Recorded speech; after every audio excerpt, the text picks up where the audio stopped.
શ્રી ગણેશાય નમઃ. બોળચોથની વાર્તા. સાસુ અને વહુ હતા. શ્રાવણની અંધારી ચોથ આવી.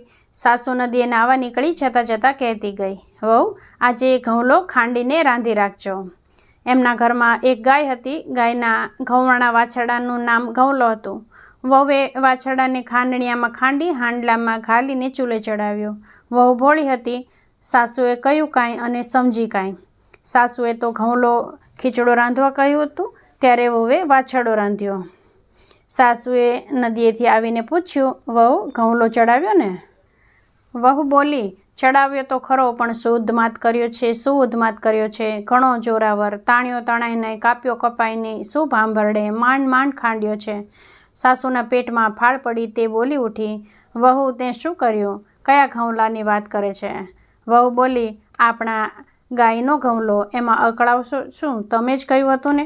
સાસુ તો સાંભળતા જ આભી બની ગઈ. તે બોલી, અરે રે વહુ, આ શું કર્યું? સાસુની આંખમાંથી દળદળ આંસુ વહેવા લાગ્યા. આજે બોળચોથ હતી. બધા વાછરડાની પૂજા કરવા આવવાના હતા. એમને મોઢું સી રીતે બતાવવું? સાસુએ ઘઉંલાને હાંડલામાં ઘાલ્યો, હાંડલું ટોપલામાં મૂકી વહુને માથે ચડાવ્યું અને ચાલી નીકળ્યા. તેઓ છાનામાના ગામની બહાર ગયા અને હાંડલું ઉકરડામાં દાટી દીધું. ઘેર આવી કમાડ ભીડ્યું, આંગળો વાસ્યો. સાસુ વહુ ગુપચુપ ઘરમાં ને ઘરમાં બેસી રહ્યા. ગાય સીમમાં ચરવા ગયેલી. ત્યાં તેને જાણ થઈ. ગાય તો ભાંભરતી ભાંભરતી એક ચોટે ગામ ભણી દોડી. દોડતા દોડતા ગાયે ઉકરડામાં શીંગડું માર્યું. શીંગડું મારતા જ હાંડલું ફૂટ્યું અને હડપ કરતો વાછરડો કૂદીને ઊભો થયો. ગાય વાછરડાને ચાટવા લાગી. વાછરડો ગાયને ધાવવા માંડ્યો. એક રંગી ગાય ને વાછરડો બીજે ક્યાંય ન હતા. એટલે પૂજન ટાણે બધી ગોરણીઓ એક પછી એક ઘઉંલાને પૂજવા આવી. પણ જુએ તો ઘર બંધ, અંદરથી આગળો ભીડેલો. એકે બૂમ પાડી, અલી, ઘરમાં શું કરો છો? કમાડ ઉઘાડો ને, અમે પૂજન કરવા આવ્યા છીએ. ના તો કમાડ ઉઘાડ્યું કે ન તો ઉત્તર મળ્યો.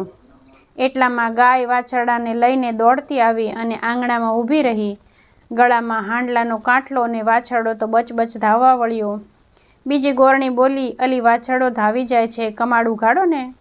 ત્રીજી ગોરણી બોલી, આજે પૂજનના દાડે વાછરડાના ગળામાં હાર હોય કે કાંઠલો? ઘરમાં સાસુ વહુ વિચાર કરવા લાગ્યા કે બધા આપણને કેવા મેણા દે છે. વહુએ કમાડની તિરાડમાંથી જોયું તો સાચે જ ઘઉંલો ગાયને ધાવતો હતો. વહુએ કહ્યું, જુઓ જુઓ, ઘઉંલો તો જીવતો છે.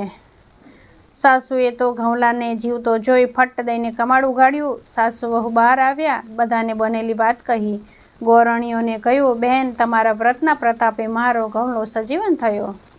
ગોરણીઓએ ગાય અને વાછરડાની પૂજા કરી, હાર પહેરાવ્યો અને ગાયના કાનમાં કહ્યું, ગાય માતા, સત તમારું વ્રત અમારું. તે દિવસથી તેમણે નિયમ લીધું, વર્ષો વર્ષ બોળચોથનું વ્રત કરવું. તે દાડે ખાંડવું નહીં, દળવું નહીં.